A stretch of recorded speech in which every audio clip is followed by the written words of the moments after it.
तो नेता सदन से मैं अनुपूरक पूछना चाहूंगी। अनुपूरक नहीं, मुझे अध्यक्ष जी 1 ट्रिलियन इकोनॉमी का दावा कर रहे हैं और साथ ही साथ जो आपने आंकड़े दिए सिर्फ और सिर्फ विभागों के नाम रहे।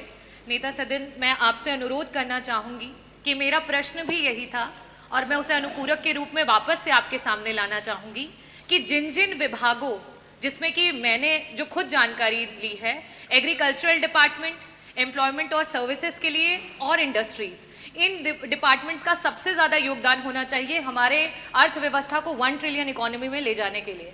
और आज वर्तमान की स्थिति में ये सब अपने अपनी जगह से 4-4 टाइम्स जब ज़्यादा काम करेंगे, ज़्यादा ग्रोथ को देंगे, तब जा करके हम वहाँ तक पहुँच पाएंगे।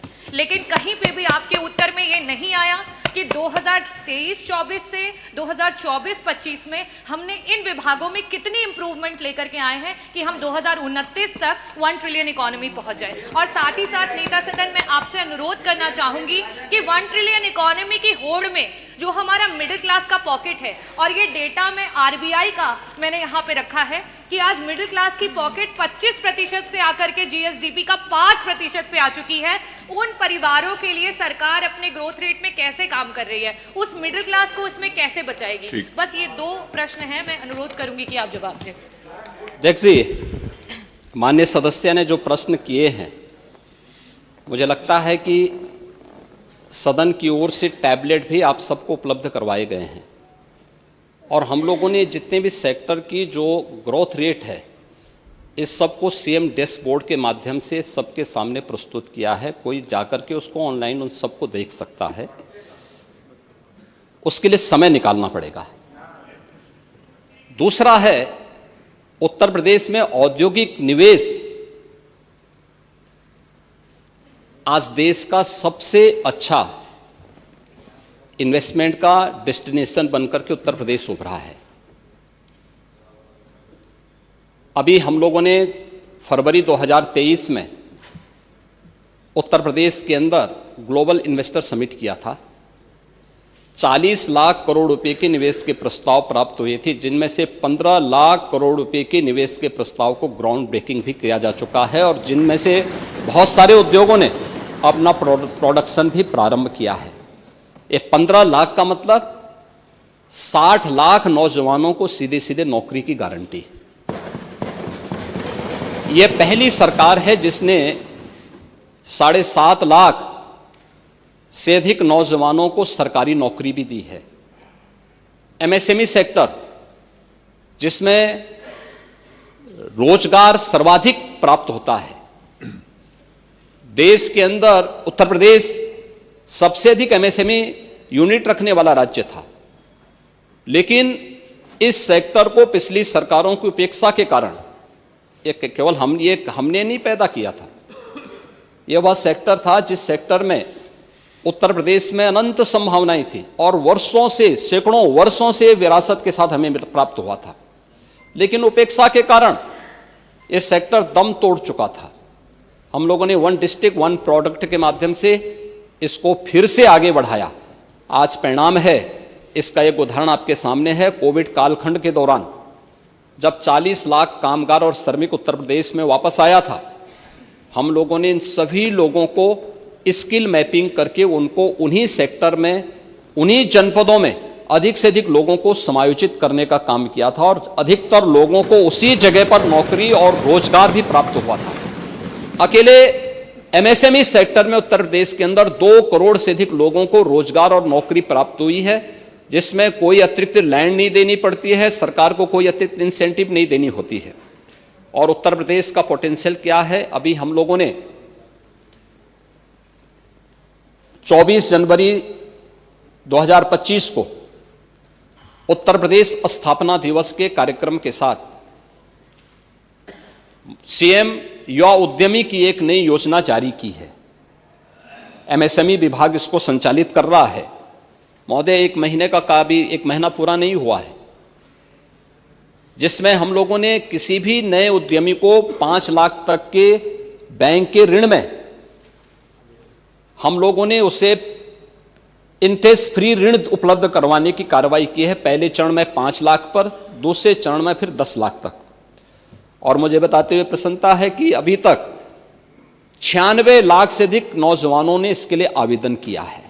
ये चीजें दिखाती हैं कि उत्तर प्रदेश एक नई दिशा में आगे बढ़ा है। जहां तक मध्यम वर्गीय आय वर्ग के लोगों की आप बात करना चाहती हैं, इस सेक्टर की जो सबसे बड़ी ग्रोथ देखनी हो तो हम प्रदेश के अंदर सीडी रेशियो से देख सकते हैं। ये वही प्रदेश है जहां पे सीडी रेशियो 44% था, आज ये 60% क्रॉस कर चुका है।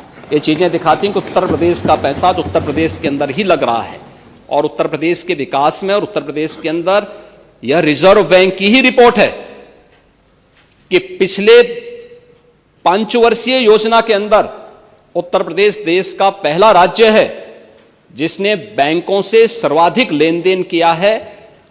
जनधन अकाउंट उसके उदाहरण हैं कि जिन लोगों के पास पहले बैंक में अकाउंट नहीं हुआ करता था, आज उनके अकाउंट में लाखों करोड़ रुपया उन बैंकों में जमा है। इस बात का उदाहरण है कि व्यक्ति की क्रय करने की सामर्थ्य भी और जमा करने की सामर्थ्य भी बढ़ी है। यह प्रधानमंत्री मोदी जी के विजन के कारण संभव हो पाया है। एग्रीकल्चर के सेक्टर में ही आप जानना चाहेंगे, ये वही प्रदेश है 17 के पहले यहां किसान आत्महत्या करता था। आज उत्तर प्रदेश का किसान आत्महत्या नहीं कर रहा है। आज उसकी उपज का लागत का 1.5 गुना दाम एमएसपी के माध्यम से प्राप्त हो रहा है। गन्ना किसानों को 1 सप्ताह से 10 दिन के अंदर गन्ना मूल्य का भुगतान हो रहा है। हर एक सेक्टर में एक नया परिवर्तन देखने को मिल रहा है और उत्तर प्रदेश की उपज अब उत्तर प्रदेश में नहीं, उत्तर प्रदेश फिर से सर्वाधिक गन्ना उत्पादन वाले राज्यों में शामिल हो चुका है, सर्वाधिक चीनी उत्पादन करने वाला राज्यों में शामिल हो चुका है, सर्वाधिक इथेनॉल उत्पादन करने वाले राज्यों में उत्तर प्रदेश की प्रथम स्थान पर उत्तर प्रदेश है और फूड बास्केट के रूप में उत्तर प्रदेश ने फिर से अपना स्थान बनाया है। एग्रीकल्चरल ग्रोथ को भी आगे प्रदर्शित करता है। हर एक सेक्टर में ये विकास, इन्हीं सबको ध्यान में रखते हुए इन सबकी समीक्षा की जाती है, उसके अनुरूप सरकार अपनी नीतियों को आगे बढ़ाती है। उन्हें जहां आवश्यकता पड़ती है उसके अनुरूप उन्हें टेक्नोलॉजी उपलब्ध करवाने में सरकार मदद करती है, फ्री बीज उपलब्ध करवाने में मदद देती है।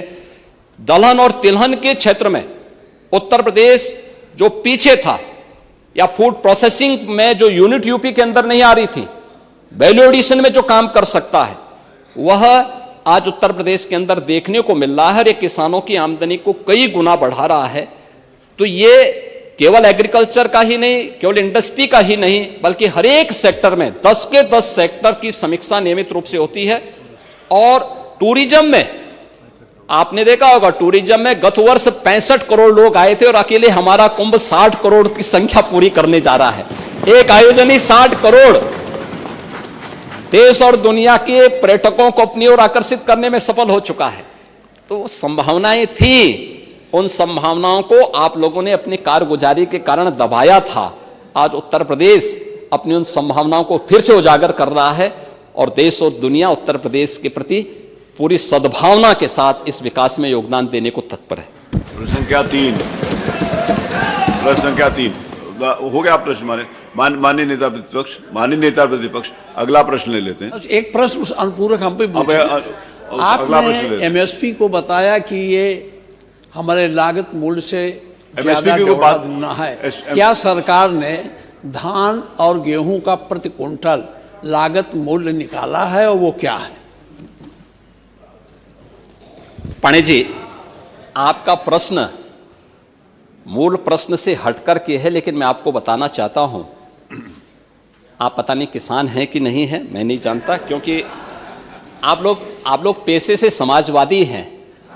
और जो मैंने कहा कि प्रवृत्ति आप लोगों की वही है कि जिस थाली में खाएंगे उसी में छेद भी करके फिर जाएंगे। लेकिन मैं उसी पे आ रहा हूं, मैं आपके ही प्रश्न पे आ रहा हूं। देखिए, एक किसान अगर धान की खेती करता है, उसकी कुल लागत 1 एकड़ में 1 क्विंटल धान पैदा करने में 1100 रुपये आता है। सरकार उसको 2300 रुपये दे रही है। एमएसपी सरकार का 2300 रुपया है। ऐसे ही गेहूं का है, एक किसान की जो लागत आती है वह 1100 से 1200 आ रही है, सरकार उसको 2300 से 2400 रुपये दे रही है। क्या आपको एक बड़ी और प्रोक्यूरमेंट सेंटर जो क्रय केंद्र सरकार इसके लिए उपलब्ध करवा रही है, 1 कुंटल गन्ना के भी दाम मैं बताऊंगा तो आपको बहुत अच्छा आश्चर्य होता है। जब अभी बजट पे चर्चा होने दीजिए ना, उसमें उठाइए, उसमें पूरा जवाब भी देंगे। लेकिन ये एक किसान की लागत आती है और मुझे ये कहते हुए कि पहली बार उन किसानों को सम्मान मिला है। राजनीति अपनी जगह है, लेकिन प्रोक्योरमेंट सेंटर के माध्यम से सीधे डीबीटी के माध्यम से किसान के खाते में पैसा जा रहा है, सीधे उसको पैसा दिया जा रहा है और दलहन तिलहन के लिए भी अतिरिक्त आमदनी उस किसान की इसके माध्यम से हो सकती है। अन्य तमाम उसमें भी सरकार ने उसको दलहन तिलहन के लिए हमने फ्री में बीज भी उन्हें उपलब्ध करवाने का काम किया है। तो क्या आपको लगता नहीं कि ये 1.5 गुना से ज्यादा दाम मिल रहा है और सरकार इसको